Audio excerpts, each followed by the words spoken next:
Hello বন্ধুরা, এখন বাজে বিকেল 4:45 বাজতে 15 মিনিট বাকি। আমি খাওয়া দাওয়া করে ঘুম থেকে উঠে একটু ঘুমিয়েছিলাম, তো বেলা দেখলাম অনেকটাই আছে। আর এখন তো জানোই তোমরা, বিকেলের দিকে বেলাটা অনেকটাই বড়টা থাকে, মানে বড়টা থাকে না, মানে বড় থাকে। 7টা বেজে যায় তবুও রৌদ্র থাকে কিন্তু।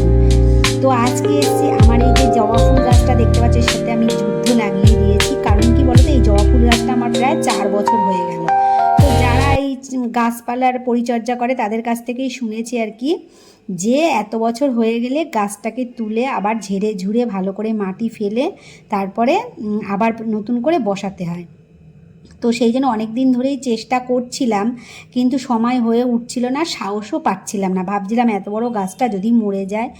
তো আজকে সাহস করে চলেই এসেছি আমি। আর তারপরেও আর একটাও কারণ আছে জানো তো, এর গোড়ায় না একটা অশ্বত্থ গাছ হয়েছে, সেটাও 4 বছর হয়ে গেছে, কিন্তু আমি ডালপালাগুলো সব কেটে দেই। তবুও কি বলো তো, গোড়াটা প্রচণ্ড মোটা হয়ে গেছে, টেনে তুলতে পারছি না। আর এই অশ্বত্থ গাছটাও আমার জবা ফুল গাছেরও ক্ষতি করে দিচ্ছে। তা বাদেও আর একটাও কারণ আছে। কারণ কি, অনেকের কাছে শুনেছি অশ্বত্থ গাছ নাকি বাড়ি রাখা ভালো না, বাচ্চা কাচ্চাদের শরীর টরীর খারাপ হয়। তো সেই জন্য আমি অশ্বত্থ গাছটাকে তুলে ফেলে দিয়েছি। আর আমি এই ভিডিওটা 2 দিন আগে করেছিলাম। আজকে হচ্ছে তোমার সোমবার, শ্রাবণ মাসের 3য় সোমবার। তো এই আজকে ভিডিওটা আমি ভয়েস দিচ্ছি আর কি। তো আমার না অশ্বত্থ গাছটা ফেলে দিয়েছি, সত্যি কথা বলতে কি আমার কিন্তু তেমন একটা বিশ্বাস হয় না এরকম কথায়, কিন্তু তবুও ওই যে অনেকেই বলে বলে ফেলে দিলাম। কিন্তু জানো তো, তোমার দাদা খুব শরীর খারাপ হয়েছে, অনেক বছর বাদে দাদার এরকম শরীর খারাপ হলো। এরকম শরীর খারাপ হয় না দাদার, কিন্তু এবারে শরীরটা খুবই খারাপ হয়েছে। জ্বরটাই যে এখন, মানে অবশ্য এটা শুধু দাদার বলে না, আমার এটা মনের বাতিকও বলতে পারো। কারণ কি, এই যে বর্ষা, চারিদিকে জল জমে আছে, চারিদিকের ওয়েদারটা এতই বাজে, প্রত্যেকটা মানুষের ঘরে ঘরে আর কি সবারই এরকম জ্বর হচ্ছে। আর জ্বরটা খুবই খারাপ, 3 দিন তো থাকছেই, তারপরেও 7-8 দিন মানে এত দুর্বল করে ফেলছে যে মানুষে উঠে দাঁড়াতে পারছে না, জানো তো। তো যথারীতি আমি গাছটাকে ঝেড়ে ঝুড়ে পরিষ্কার করে মাটি ফেলে দিয়ে আবার নতুন মাটি সার দিয়ে গাছটাকে একটা অন্য টবে আমি পুঁতে দিয়েছি, আর একটু বড় টবে। আর এখানে যেই গাছগুলো দেখো, জবা ফুল গাছ, এই একটা গাছে 4 রকম ফুল ফোটে, সেই জবা ফুল একটা বসিয়েছিলাম, গাছটা ভালোই হয়েছে, আর কুঁড়িও হয়েছে, এখনও ফুল হয়নি। আর একটা জবা ফুল গাছে একটা অরেঞ্জ কালারের 2 দিন 2টো ফুল হয়েছে। এই দেখো আমার এই জবা ফুল গাছটা একটু নেতিয়ে নেতিয়ে আছে, তবে আশা কর ভেবেছিলাম একটু ভয় ভয় লাগবে, কিন্তু পরের দিনকে দেখলাম যে না, গাছটা পুরো দাঁড়িয়ে গেছে সুন্দরভাবে, কোনো অসুবিধাই হয়নি। আর এইখানে সেই অনলাইন থেকে গাছটা এনে পুঁতে দিয়েছিলাম। এই দেখো কবে যে ফুল হবে ভগবান সেই জানে। আর ফুল হলে সবার প্রথমে আমি তো দেখবই, তোমাদেরকেও দেখাবো। আমি খুব এক্সাইটেড জানো তো, এই গাছটায় কবে ফুল হবে। যদি অনলাইনে দেখেছি ওরকম টাইপের যদি ফুল হয়, সত্যি সত্যি কথা বলতে কি, তাহলে আমি সমস্ত গাছই কিন্তু অনলাইন থেকেই বুক করব, জানো তো। তো যাই হোক, ফুলগুলো খুবই সুন্দর দেখিয়েছে।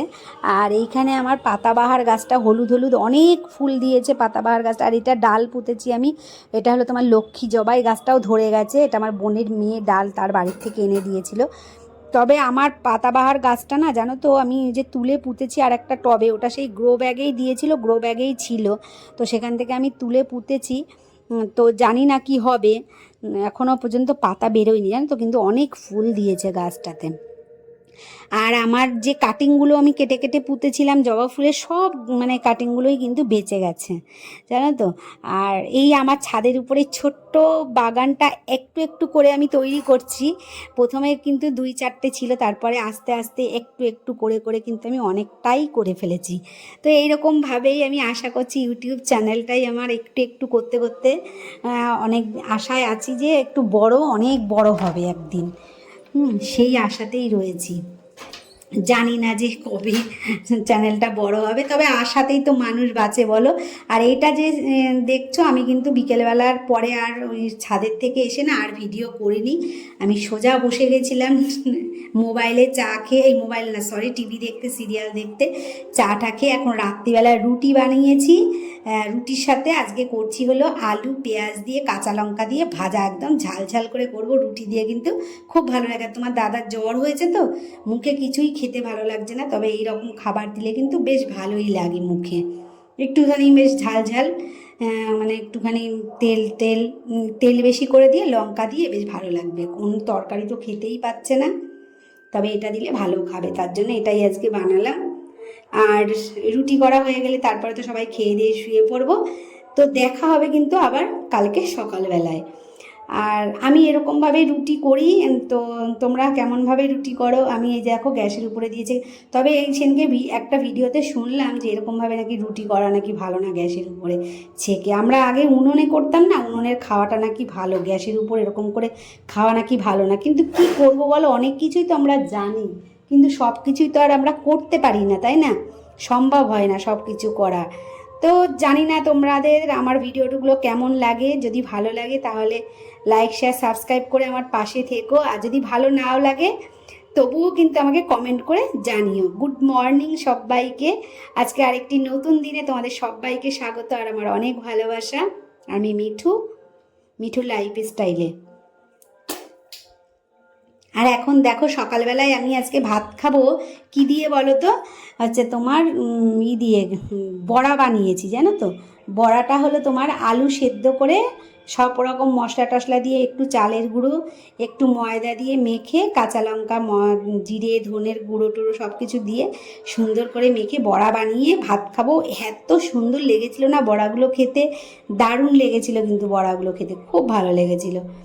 তো এই বড়া দিয়ে ভাত খেলাম। আর দেখো বউ বাজার থেকে ইলিশ মাছ নিয়ে এসছে, আর বলার মানে কোনো কথাই নেই। এই সিজনে বর্ষাকালে এখন ইলিশ মাছটাই সবার ঘরে ঘরে থাকবে। প্রত্যেক দিন রান্নাঘরে ইলিশ মাছ অবশ্যই থাকবে, মানে একদিন হয়তো বাদ যেতে পারে আর ইলিশ মাছ খেয়ে কারুর মুখে। আর আমার যতটুকু মনে হয় ইলিশ মাছ আর খাসির মাংস এই দুটোতে কারুর অরুচি হয় না। আমি ইলিশ মাছটাকে প্রথমে ভালো করে খোসা ছাড়িয়ে ধুয়ে নিলাম, নিয়ে তারপরে গিয়ে কিন্তু আমি মাছটা কাটবো। আর আমি কানকোটা ফেলে দিই, অনেকে কানকোটা রেখে দেয়। কানকোটা তুমি যতই ধোও তত এর থেকে ময়লা বেরোয়, টাইম তো নষ্ট হয়ই। তারপরে কি বলো তো, ওটা খাওয়ার তো কিছুই নেই, একটা চিরুনির মতন চিবিয়ে চিবিয়ে ফেলে দাও। ওই জন্য আমি ওটাকে ফেলে দিই। তোমরা ইলিশ মাছ কেমন করে ধোও সেটা একটু কমেন্টে জানিও। আর আমি ইলিশ মাছ নিয়ে আসলে কিন্তু একদমই কেটে আনতে বারণ করি, রাগ হয় আমার কেটে নিয়ে আসলে। ইলিশ মাছ কাটতে আমার খুব ভালো লাগে। আর অন্য মাছ যদি কেটে নিয়ে এসে তাহলে আমি রাগ করি। আর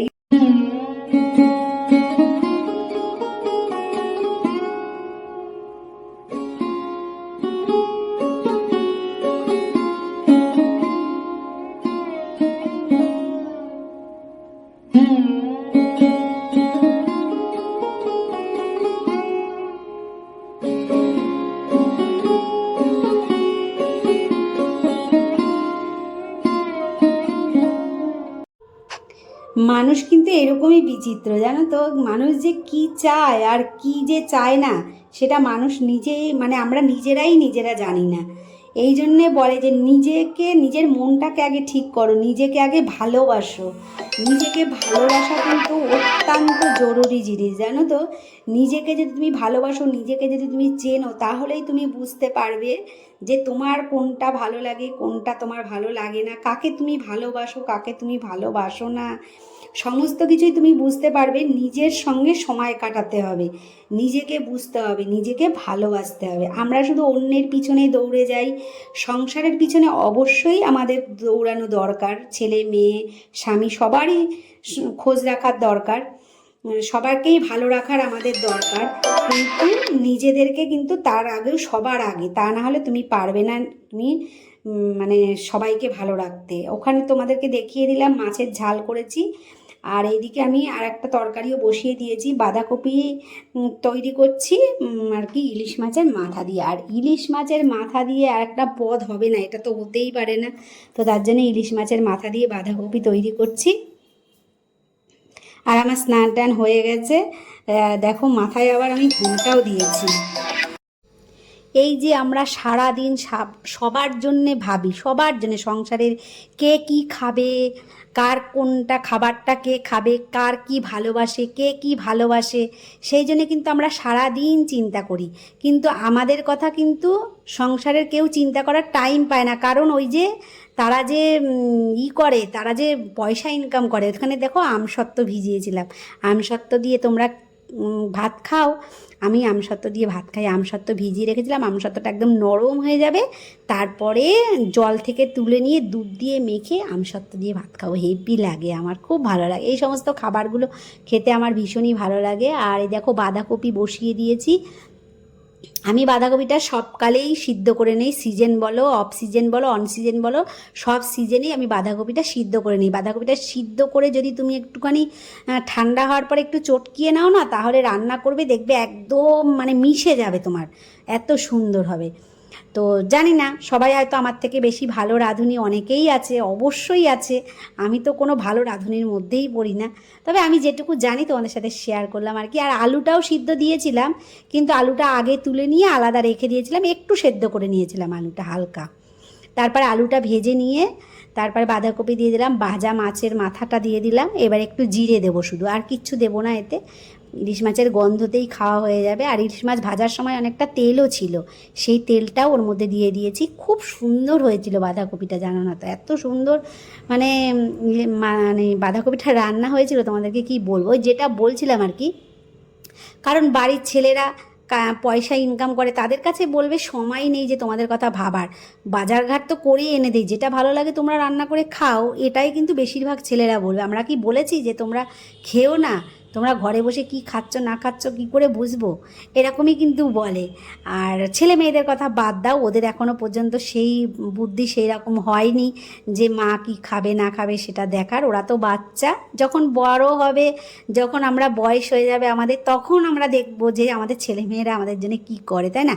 সে প্রশ্নটা এখন তুলে কোনো লাভ নেই।